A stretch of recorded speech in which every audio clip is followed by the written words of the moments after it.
All right, Coach, just kind of take us through the day and the guys you got. If you want to start from the guys, I don't know if you want to talk about the guys from December, or you want to just go ahead and talk about. No, we already pretty much announced those guys. So we had 19 in December, and then we got 29 that we've announced today. So total class of 42. Most of the work was done in December, so I just joked coming in that National Signing Day is just different than it was just 5 years ago. But very excited about the class. To different recruiting publications right now. We've got the largest transfer signing class at the FCS level. So there's 29 transfers from either a four-year school or from a junior college. And because of that, we're able to add some experience. We're just been so young, but that's two grad transfers, that's 2 seniors, that's 12 juniors, 6 sophomores, and 20 freshmen. So, our goal is to get some experience in this class and kind of level out the classes as far as seniors, juniors, sophomores, and freshmen. So. One that sticks out is Caesar. You get him from UL Lafayette. He's a local kid. Just talk about him a little bit. Yeah, I think in this recruiting class, we got one back in December, and then adding CJ. But picking up 2 local guys, transfer. CJ being a transfer from Lafayette, and then Curtis DeVille being a transfer from Purdue. 2 big young men that are physical, and both of them. Wanted to be back home. Things, for whatever reason, didn't work out where they were at, and I think they're both very, very talented, and we're excited to have them both on our roster. I'm excited to get into the spring with both of them and see what they can do on the field. 2 players from SEC schools, and Johnson and Evans. What does that do for you guys that you guys are getting players from these big programs? Yeah, well, I mean, hey, there's no secret. We got to stop the run, right? So being able to add Steven Johnson. Young man was at Auburn, and they did not want to see him go. He's a very talented young man. He walks in the room, you can tell he played D-line in the SEC. He's a big young man, and he's still got a lot of football left. So there's obviously some development there, but we're excited about him. He's big, strong, and physical. He's a great example of somebody that wanted to go somewhere he could play. Didn't want to sit there and wait till he became a junior or senior. So we're excited also about getting him on the field. That defense line was something we did a lot of, spent a lot of time, resources, and money in that position right there. Adding, Steven Johnson in this signing period, and he's on campus right now as well. He'll go through the spring with us. But then Thomas Lane from Marshall, Connor Knight from UAB, and then Miles Winslow from Georgia Southern. So 4 FBS transfers right there in the trenches. And we got to get better in that area. We were very, very young there last year. And with that being said, very excited about our redshirt freshmen that played last year. They're going through another off season, another year to get bigger and stronger. And we should be light years better in that area. It looks like you added some power to the offensive backfield. The running back from Riverside, I think, man, he over 2,000 all-purpose yards. Just talk about him a little bit. Yeah, I tell you, Bryce Strong. It's funny how this recruiting world works right now. We had a young man committed to us for about a month. And then, we had a bigger school come in and snag him, the day before signing date in December. And so we kind of went back to the drawing board a little bit there, and were able to get in on Bryce Strong. And at the time, we kind of felt like he was a little undersized, but he was extremely fast. He had great film, like I said, rushed for over 1,200 yards at a great junior college out there in California. So we tripped him. Great personality, really good in the classroom. He's gained 11 pounds since he's been here his first month. I'm really hoping this young man is going to be a lot like Deontay was. We were kind of looking for that in last year's class, and it just didn't work out. But I can say this: Bryce has got a good head on his shoulders, is electric, and is great in the classroom. So far, he's the total package right there. The four FBS guys you signed in this period all are defensive. Obviously, that was by design. We'd sign more if we can keep finding them. But how important was it to fix the defense from last year, not just the defensive line? Well, very important, right? Us adding, another 2-year starter on the defense side, Tristan Driggers from Monroe. The young man's a linebacker that's explosive, very talented. He's played a lot of football. We have to. get more experience on that side of the ball, right? I mean, that was, y'all probably got tired of me talking about that last year, how young we were, and trust me, so was I. But it was just the truth, and adding some guys like Tristan, who's got some playing experience behind them, is very, very important. Marcus White, outside linebacker from Dartmouth. He's one of our grad transfers. He's already on campus as well. But just a very, very impactful player. He wreaks havoc on opponents. So just getting some guys on that side of the ball with some experience is a big get. It seems like it's the numbers game in December, and now it's becoming the kind of pick the holes and fill the holes at this time. Is that right? Yeah, and it'll probably continue that for the next cycle, right? I mean, we'll probably will potentially sign up to 4 more guys, but that'll probably be done after spring ball and kind of see where the holes are, like you just mentioned. But yeah, you're right. I think most people are signing big classes in December now. That's why National Signing Day is kind of, the fun's taken out of some of it. But we still got some really good players, today that are joining us in the roster, and there's a handful of those guys that have already been on campus. They were just late additions that we picked up, after December announcement. Where are you scholarship-wise? Right now, we're dead even. We don't have a penny left, but we know things will change, right? From a depth standpoint with the signings coach, where are some holes that you didn't fill to your expectations? Well, I think one right now we're going to be looking for a kicker. We did get a punter. We got a dynamic punter. Young man is he can kick with both legs. Finn Lappin, and he's already on campus, a lot of fun to work with. But we do know in the spring we have to go sign a kicker. That must take place, and then we're gonna it's gonna be very competitive in the spring. Let's say that.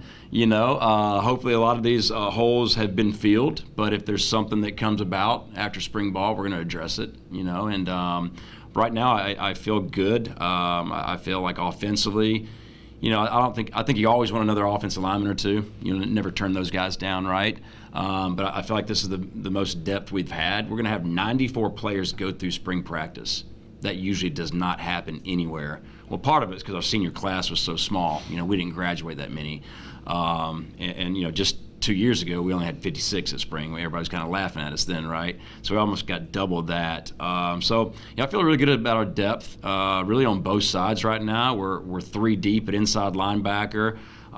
D-line's like the O-line. You'll always, pick up a guy or two if you can. That's going to make you better right there. Back end, we'll see. We could go out and get another corner. That could be an area. We want to see if a couple guys develop, the spring before we make that decision. But right now, I'm pretty happy with our roster and where we're at. And in today's time, that tomorrow's a new day and something else could happen, right? And so we understand that. We understand that after spring ball there could be other changes, and that's why we kind of right now are anticipating somewhere around 4 more guys to go sign. A good ways away from spring ball, but you mentioned you need a kicker. You got Dodrill from St. Louis. He was He was an all-state kicker. Do you think he might be able to fight for the job? I mean, possibly. He's not on campus right now, obviously, right? So we won't get a chance to work with him until the summer. But possibly. I mean, he's a young man that's got a lot of ability to him. We also got a young man that's a transfer from Mount Union that scored a lot of points, so he'll be in that mix as well. So we've got some guys to work with. But I want to make sure we absolutely have the answer right there. Are the top group on campus right now, the mid-years? Are they all on campus? Yes. Yeah, they're all on campus. So all 10 of these guys? Yep. Okay. And is it basically we're doing 2 different folds now when you recruit? You're recruiting basically portal guys and transfer guys for immediate help, and then you still got to build your future with the freshman guy? Yeah, I mean, y'all have heard me say this before. Like, if we've got 20 scholarships, I'd love to just split it down the middle. Have a good high school class and then a good transfer class. Again, because of our youth last year, it wasn't the way in this class right here. A lot more transfers than we're usually going to get. But we got to balance out this roster a little bit, and this class does that for us. We're going to have a really big junior class. We should have about 15 to 16 seniors next year, which is, 10 times more than what we had almost. But no, in a perfect situation, I'd love to have a great, because I think high school's under recruited. You're going to get some great players out of that right now, and some say, well, yeah, but if you recruit a high school guy and he's a great player, he's going to get cherry-picked from your roster. Well, that might or might not happen. If you got a chance to get a really good football player that's a senior, then you got to go do that. So, but this year, yeah, a lot more transfers than normal. I'd like to split the class right down the middle. He's in the room, but what has Aaron brought to you? Yeah, How's that working out? I'm glad you brought that up. Now we're also going to announce very shortly quickly that we added 3 new people to the staff. Aaron Ingram, bringing him on as chief of staff, which, what does that mean? Everybody asks us that. Well, he's our recruiting coordinator, and he's also our DFO, our director of football operations. So I thought it was vital to us to have that position, and Aaron's exactly what we were hoping to bring in. He's got a lot of experience. He's been in this profession as long as I have. He knows a lot of people. He's got a lot of resources. So he's a blessing to have. I'm gonna tell you that, because he's got a lot of knowledge when it comes to recruiting and some different ways to go about some things. And it's been a blessing for us to have him and kind of kick around some fresh ideas as far as recruiting. And then we added Josh Brown. Josh Brown's going to be our co-defensive coordinator. He most previously was at UTEP. He was the passing game coordinator over there and coached the safeties. But Josh brings 10 years of coordinator experience to our staff. He's been around the profession for a long time too, and very excited about him. And then Chaz Scales. Chaz Scales is going to be our defensive pass game coordinator, and Chaz was most recently a defense coordinator for the last 4 years. Another guy that's got some good experience and going to be working with our DBs. So we're going to have a lot of coordinator experience on the defense side of the ball, which me and Coach Peck both are extremely excited about. And so just making our staff stronger right there. But all 3 of those guys are a big get for us, so very excited about them. All the transfers, we've talked about the process of vetting transfers, and this is a big, you mentioned it's the biggest in the FCS, right? The addition of Aaron and yourself and the staff, what has changed in regards to the process of reviewing the incoming talent and really getting to know these guys so you know what kind of talent you have coming? Well, to be honest, I don't know if a lot has changed. We're as thorough as you can be when you're dealing with transfers. You really are. You call up and ask coaches about them. If you've got a personal relationship with those coaches, you're going to get the truth. If the coach doesn't know you, sometimes he's coach. He'll do good at your level. I think one thing Aaron brings, it widens our network. Right? He knows a lot of people from his days at USA Football, so we are able to call a lot more coaches that we have a relationship with and say, all right, tell me about this young man. Well, coach, he's a great player, we don't go to class. Or coach, hey, he's a selfish guy. But we're still doing the homework like we always have, but just having some more people in the building that have more connections across the country. Because I think you look at everybody's roster now, people talk about recruiting local. Well, that's easy to say when you're doing the high school, but more and more universities are going the transfer portal route. Well, they're from everywhere. We got guys from the West Coast to the East Coast, so sometimes you don't have relationships with a guy from Oregon, but you always make the phone calls to their schools they're transferring from, their high schools, their counselors. You try to get as many people on the phone as you possibly can. Sometimes people shoot you straight, sometimes they don't say a whole lot. I don't know if you happen to know this, but do you know the last time you had a full roster of scholarships here? Last year we were one short just because we had somebody leave in camp and we didn't have a chance to replace him. You gave some kids in during the year. Yeah, we gave 2 kids during the year. Yep. That's probably about right. I think we had 2 actually leave campus during the year. Yeah. Is it not too early to talk about quarterbacks? Oh my God. Where are you? You got some young ones. Obviously, you said 6 killer again. We got to pat these guys down with these quarterback questions before they walk in this room. Any of these guys. He's got a sign over there. I'm going to ask a QB question. Yeah. 6 You don't killer. know that yet. Well, it's coming. You're confident in 6 killer for the spring. You've got some young guys. What kind of competition? I know it's early, but what are you expecting there? Well, Six Killer's coming off a shoulder surgery. Now he's throwing right now. He's doing almost everything. He won't be cleared until probably the end of spring, but he's going to be able to go through spring, just no contact. Was it throwing or not? Non-throwing. Just non-throwing. Thank goodness.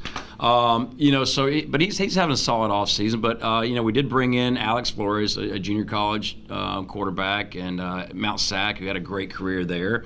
And then you got Nate. So we got 3 guys right there on campus right now that they all can put pressure on each other. Am I extremely pleased with Six Killer and how he performed towards the end of the year? Yeah, for a true freshman getting out there in his first 3 games, I am. Does he have a lot to improve on and a lot of work ahead of him? Absolutely. So for me to sit here right now and say, oh, he's a starter, I'm not going to do that. But I got a lot of confidence in Six Killer. I think the young man can have a very, very bright future. But these other guys have talent too, and it's their job to put the pressure on him, and competition makes everybody better. So we got we added 5 quarterbacks in this class. You can never have too many arms, right? And a couple of these freshmen. I mean, Jackson Latour is a dude. He's a lot like Six Killer. And I think you're the one that asked me, well, why didn't you play Six Killer earlier? Well, he was injured. He wasn't cleared until late, but a healthy Six Killer might have played a lot sooner last year. Well, Jackson kind of fits into that mold. But I will say this, though. I don't want to be in the musical chairs anymore with quarterback play. I just don't.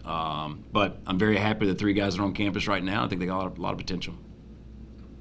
Well, despite the work that you've done on D-line, and you said you opened it up by saying we have to fix this defense. Yeah. Outside of that, though, that notwithstanding, is the quarterback position the one position that yeah, get right? Yeah, if you got the quarterback position right, it makes the whole program better, right? I mean, at every level. So yeah, I'm hoping one of these guys is the guy. Mm-hmm. I get a good feeling about it. I really do. I like how these guys are working, and I like who we have on our roster. Anything else? Appreciate it, Coach.